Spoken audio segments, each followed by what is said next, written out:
ମୁଁ ଡାକ୍ତର ପ୍ରକାଶ ଚନ୍ଦ୍ର ପାତ୍ର, ଭେଷଜ ଓ ମଧୁମେହ ବିଶେଷଜ୍ଞ। ଆଜି ଆପଣମାନଙ୍କ ସହିତ ମୁଁ ମଧୁମେହର ଜଟିଳତା ବିଷୟରେ ଆଲୋଚନା କରିବାକୁ ଯାଉଛି। ସମସ୍ତେ ମଧୁମେହ ହୋଇଥାଉ କିମ୍ବା ନ ହୋଇଥାଉ, ଏ ଜଟିଳତା ବିଷୟରେ ଜ୍ଞାନ ଅର୍ଜନ କରିବା ଦରକାର। ମଧୁମେହରେ ଜଟିଳତା କାହିଁକି ହୁଏ? ଆମ ଦେହରେ ଯେତେ ରକ୍ତବାହୀ ନଳୀ ଅଛି, ସେ ସବୁ ନଳୀ ଭିତରେ ମଧୁମେହ ରୋଗ ହେଲା ପରେ ରକ୍ତ ଶର୍କରା, ରକ୍ତର ଚର୍ବି ଆଉ କେତେ ଗୁଡିଏ ପ୍ରୋଟିନ ଜମି ରହିକି ଧୀରେ ଧୀରେ ସେ ରକ୍ତବାହୀ ନଳୀ ଗୁଡିକ ଖରାପ ହେବାକୁ ଲାଗେ। ଯେତେବେଳେ ବଡ ବଡ ରକ୍ତବାହୀ ନଳୀ ଖରାପ ହୁଏ, ସେତେବେଳେ ଦେହର ଗୁରୁତ୍ୱପୂର୍ଣ୍ଣ ଅଙ୍ଗ ମସ୍ତିଷ୍କ, ହୃତ୍ପିଣ୍ଡ ଏବଂ ଗୋଡ ଏସବୁରେ ଜଟିଳତା ଦେଖାଯାଏ।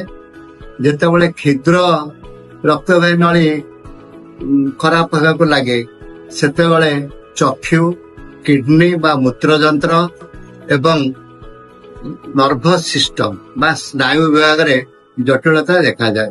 କିନ୍ତୁ ଦୀର୍ଘମ୍ୟାଦୀ ଜଟିଳତା ସମସ୍ତ ରୋଗୀଙ୍କ ଠାରେ ଦେଖାଯାଏ। ଏହା ସମୟାନୁକ୍ରମେ ଦେଖାଯାଏ। ମୁଁ ଯେମିତି କହିଲି, ରକ୍ତବାହୀ ନଳୀ କଥା ଯେମିତି ମୁଁ କହିଲି, ଯେତେବେଳେ ମସ୍ତିଷ୍କର ରକ୍ତବାହୀ ନଳୀ ଆକ୍ରାନ୍ତ ହେବାକୁ ଲାଗେ, ମସ୍ତିଷ୍କରେ କଣ ହୁଏ? ଷ୍ଟ୍ରୋକ ବା ମସ୍ତିଷ୍କ ଆଘାତ ହୁଏ, ଯାହାକି ପାରାଲିସିସ୍ ବୋଲି କୁହାଯାଏ। ସେପରି ହୃତ୍ପିଣ୍ଡର ରକ୍ତନଳୀ ଖରାପ ହେବାକୁ ଲାଗିଲେ ହୃଦାଘାତ ହୁଏ ବା ହାର୍ଟ ଆଟାକ୍ ହୁଏ। ଗୋଡର ଯଦି ରକ୍ତବାହୀ ନଳୀ ଖରାପ ହୁଏ, ଗୋଡରେ ରକ୍ତ ସଞ୍ଚାଳନ ହେଇପାରେ ନାହିଁ ଏବଂ ଧୀରେ ଧୀରେ ଗୋଡ ଦୁଇଟି ଅକାମ ହେଇ ପଡେ। ଏବଂ ଯଦି ସେହି ସମୟରେ ଗୋଡରେ କୌଣସି କ୍ଷତ ହୁଏ, ତାହେଲେ ଗ୍ୟାଙ୍ଗ୍ରିନ୍ ଭଳି ଜଟିଳତା ଏକ ପ୍ରକାର ଆସେ, ଯେତେବେଳେ କି ଗୋଡକୁ କାଟିବାକୁ ପଡେ। ସେହିପରି ମୂତ୍ରଯନ୍ତ୍ର ଜଟିଳତା ବି ହେଇପାରେ। ଏହା 5ଟି ଅବସ୍ଥା ଦେଇକି ଆସେ। ଧୀରେ ଧୀରେ ମୂତ୍ରଯନ୍ତ୍ର ଖରାପ ହେବାକୁ ଲାଗେ। ଶେଷରେ 2ଟି ଯାକ ମୂତ୍ରଯନ୍ତ୍ର ପୁରା ଅକାମ ହେଇଯାଏ। ରୋଗୀକୁ ଡାୟାଲିସିସରେ ରହିବାକୁ ପଡେ, ନହେଲେ କିଡନୀ ପ୍ରତିରୋପଣ କରିବାକୁ ପଡେ। ଏଇଭଳି ଜଟିଳ ଅବସ୍ଥା ନ ଆସିବା ପାଇଁ ଆମର ପ୍ରତିକାର ବ୍ୟବସ୍ଥା ଅଛି। ପ୍ରତିକାର ବ୍ୟବସ୍ଥା ପ୍ରଥମେ ହେଲା ଆମର ଖାଦ୍ୟପେୟରେ ନିୟନ୍ତ୍ରଣ। ଆମେ ମଧୁମେହ ରୋଗର ଚିକିତ୍ସାରେ ଖାଦ୍ୟପେୟ ନିୟନ୍ତ୍ରଣ ବିଷୟରେ ସମସ୍ତେ ଜାଣନ୍ତି ଏବଂ ତା ବିଷୟରେ ସମ୍ପୂର୍ଣ୍ଣ ଭାବରେ ଅବଗତ ହେବା ଦରକାର। ଦ୍ୱିତୀୟ ହେଲା ଶାରୀରିକ ପରିଶ୍ରମ ଏବଂ ବ୍ୟାୟାମ। ତୃତୀୟରେ ହେଲା ଯୋଗ। ଯୋଗ ଦ୍ୱାରା କଣ ହୁଏ?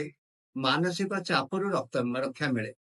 ମାନସିକ ଚାପରୁ ରକ୍ଷା ପାଇବା ପରେ ହିଁ ଦେହର ଅଙ୍ଗ ଗୁଡିକ ଅକାମ ହେବାରୁ ରକ୍ଷା ପାଇଯାଆନ୍ତି। ଏ 3ଟି ଜିନିଷ ପ୍ରତି ପ୍ରଥମରୁ ଦୃଷ୍ଟି ଦେବା ଦରକାର। ସାଧାରଣ ଭାବରେ କହିଲେ, ଆମେ ମଧୁମେହର ଜଟିଳତାରୁ ରକ୍ଷା ପାଇବା ପାଇଁ ABCD 4ଟି କଥା କହିଥାଉ। ଏ ହେଲା, ଆପଣ 3 ମାସକୁ ଥରେ A1C ଗୋଟେ ପରୀକ୍ଷା କରିବା ଦରକାର। ଅନେକ ରୋଗୀ କେବଳ ଖାଲି ପେଟରେ ଏବଂ ଖାଇବାର 2 ଘଣ୍ଟା ପରେ ରକ୍ତ ଶର୍କରା ପରୀକ୍ଷା କରିଥାନ୍ତି, କିନ୍ତୁ A1C ପରୀକ୍ଷା କଲେ ଗଲା 3 ମାସର ମଧୁମେହ ନିୟନ୍ତ୍ରଣ ବିଷୟରେ ଜାଣିହବ। ତାପରେ B ହେଲା ବ୍ଲଡ ପ୍ରେସର। ବ୍ଲଡ ପ୍ରେସରକୁ ସବୁବେଳେ ନିୟନ୍ତ୍ରଣରେ ରଖିବାକୁ ପଡିବ।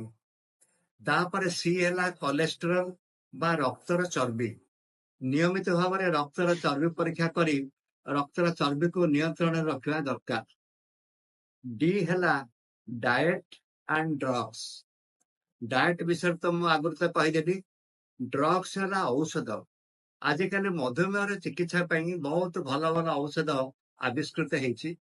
ରୋଗୀମାନେ ସେ ବିଷୟରେ ଜାଣନ୍ତି ନାହିଁ। ଅନେକ ରୋଗୀ ଦେଶୀ ଚିକିତ୍ସା କିମ୍ବା ଆୟୁର୍ବେଦିକ ଚିକିତ୍ସା ଏଭଳି ବିଭିନ୍ନ ଚିକିତ୍ସା କରି ସମୟ ନଷ୍ଟ କରିଦିଅନ୍ତି।